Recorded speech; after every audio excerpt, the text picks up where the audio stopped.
आपकी भी कितनी पत्रकार वार्ता है सोरोस पे हो गई सुधांशु जी। अगर याद करने लगे कि पिछली आपकी पत्रकार वार्ता विकास पे कब हुई थी, जब आपने जनता को गिनाया कि हमने इतना इतना इतना इतना काम किया है।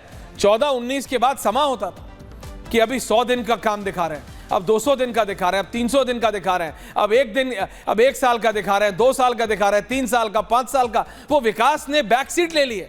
महाराष्ट्र में, झारखंड आप हारे, लेकिन महाराष्ट्र हरियाणा में भी ये भी एक रियलिटी है। अब जनता को लग रहा है किस पे विश्वास करें।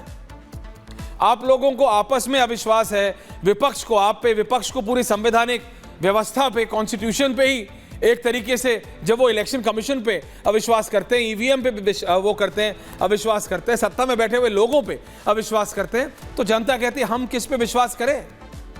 सुधांशु जी आपसे शुरू कर रहा हूं और फिर सबके पास आ रहा हूं। Priyanka ji, Anurag ji, coming to all of you, these three leaders. देखिए ऐश्वर्य जी, अविश्वास की जो कहानी है विपक्ष की, वो आज की नहीं है, कहानी बहुत पुरानी है। इनको किस पे अविश्वास नहीं था? इनको भारत की सेना पर अविश्वास था। जब सर्जिकल स्ट्राइक में डायरेक्टर जनरल मिलिट्री ऑपरेशंस ने अनाउंसमेंट किया, इनको भारत की एयरफोर्स पर अविश्वास था उस समय जब बालाकोट हुआ था। इनको भारत की डिफेंस मिनिस्ट्री पे अविश्वास था राफेल के समय। इनको एचएएल के ऊपर अविश्वास था कि अरे एचएएल तो बर्बाद हो गया, जबकि एचएएल ने 29,000 करोड़ का रेवेन्यू पिछले साल पाया। फिर इन्होंने कहा इनको एलआईसी पे भरोसा नहीं है, एलआईसी निपट गया, एलआईसी का पिछले क्वार्टर का प्रॉफिट ऑल टाइम हाई है। फिर इन्होंने कहा एसबीआई निपट गया, एसबीआई का प्रॉफिट पिछले क्वार्टर का ऑल टाइम हाई है, 21,000 करोड़ रुपए, जो प्राइवेट और गवर्नमेंट दोनों मिला के, मतलब रिलायंस से ज्यादा profit state bank of India ने दर्ज किया। फिर इन्होंने कहा भारत की इंटेलिजेंस पे भरोसा नहीं है, जब रोहिंग्या का मुद्दा आया, ना ना ना ना। फिर इन्होंने पेगासस लाए, ना हमें तो भरोसा नहीं है, सुप्रीम कोर्ट ने उसको खारिज कर दिया। अच्छा, और फिर अविश्वास का आलम यहां तक ही नहीं चला, अविश्वास का आलम बढ़ते बढ़ते यहां तक पहुंचा कि इन्होंने कहा कि इनको सेबी पे भरोसा नहीं है, वो गलत सिद्ध हुआ। फिर ये पीछे पड़ गए सरकारी कंपनियों के बाद प्राइवेट कंपनियों पे, चलो उस पर भरोसा नहीं। फिर तुमने कहा सुप्रीम कोर्ट पे भरोसा नहीं है, और सुप्रीम कोर्ट से इनको एक नहीं कई निर्णय आए। प्रियंका जी बैठी, केजरीवाल जी को सुप्रीम कोर्ट ने बाहर आने दिया, राहुल गांधी जी की सदस्यता बहाल की। अब सुनिए, उसके बाद ये और आगे बढ़े, अविश्वास तो इनका बढ़ता ही चला गया, बढ़ता ही चला गया। सुप्रीम कोर्ट छोड़ी, फिर उनका चुनाव आयोग भरोसा नहीं है, फिर ईवीएम भरोसा नहीं है, ईवीएम में सिलेक्टिव भरोसा है, जहां जहां हारे वहां भरोसा नहीं, जहां पे है वहां भरोसा नहीं है। अब इनकी स्थिति ये हो गई कि अगर गौर से मैं पूछूं, क्या इन दलों को एक दूसरे पे भरोसा है? और ये मैं सब प्रमाण बोल रहा हूं।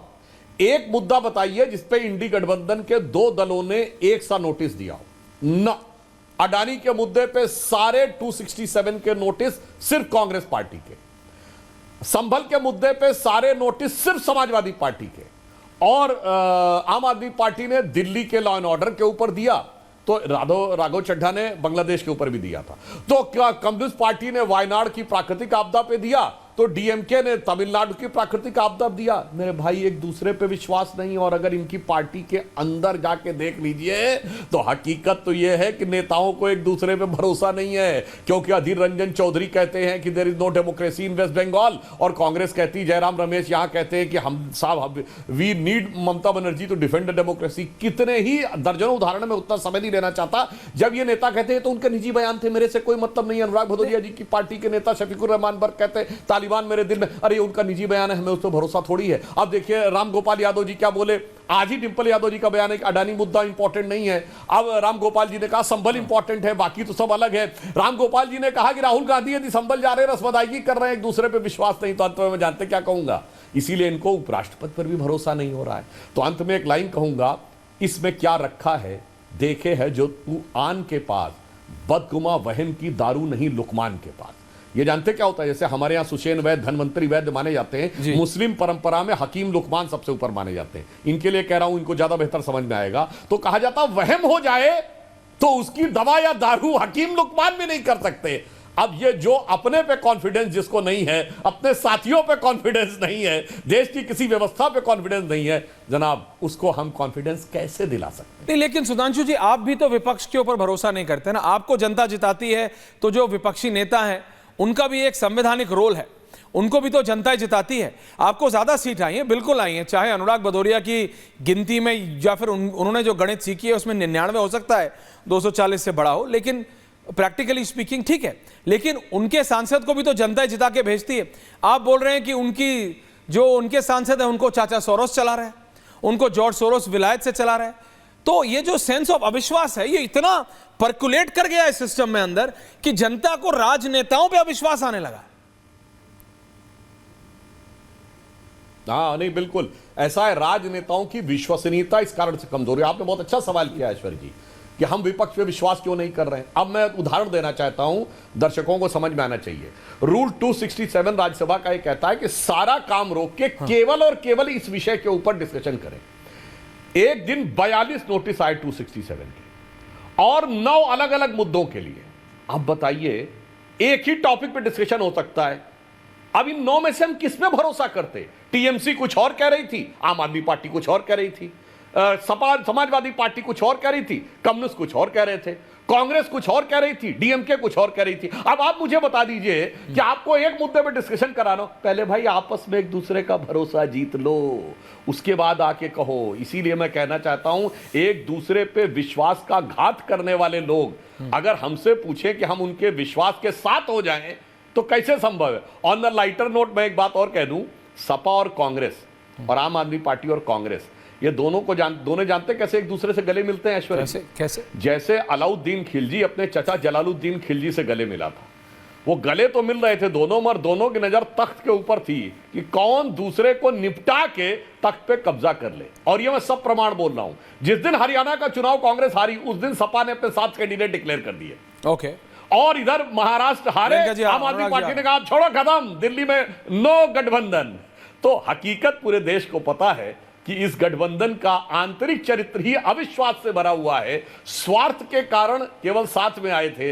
अब इनका एक दूसरे विश्वास नहीं तो हम कैसे विश्वास? ओके सुना, वैसे आजकल गले नहीं विश्वास करें ये बता दें। आजकल गुलाब के फूल का सीजन है।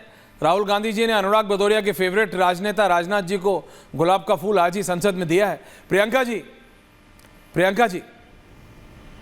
जी, द सेंस ऑफ अविश्वास, ये जो एक अविश्वास का भाव है आप लोगों के बीच में, सत्ता विपक्ष के अंदर, आपका कॉन्स्टिट्यूशनल अथॉरिटीज का, आपका एजेंसीज पे, ये जनता के अंदर एक डिस्ट्रस्ट पैदा कर रहा है। मैम आपको नहीं लगता? आप जा रहे हैं जनता के बीच, दिल्ली का इलेक्शन आ रहा है, आपको नहीं लगता प्रियंका जी? सभी को नमस्ते Aishwarya ji, to the fellow panelist and viewers also. I think सबसे ज़्यादा अविश्वास आज मुझे निर्मला सीतारमन जी पर है, जिन्होंने देश की करेंसी अफगानी रुपए से भी नीचे कर दी। उनसे ज़्यादा अविश्वास मुझे अमित शाह जी पर है, जो गृह मंत्री होते हुए बॉर्डर सुरक्षित नहीं कर पाए और खुद ही बता रहे हैं कि देश में घुसपैठिए घुस गए। उनसे ज़्यादा अविश्वास मुझे हरदीप पुरी जी पर है, जिन्होंने ट्वीट करके 17/8/2022 को कहा कि उन्होंने दिल्ली में घुसपैठिए बसाए और उस पर बिल्कुल चुप्पी साधी हुई है सुधांशु जी ने।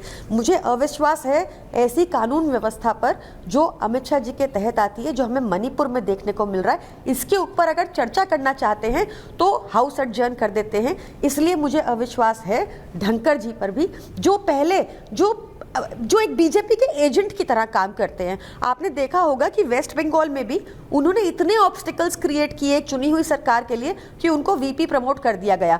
अब जैसे ही कोई मुद्दा रखते हैं डिस्कशन का तो हाउस एडजर्न।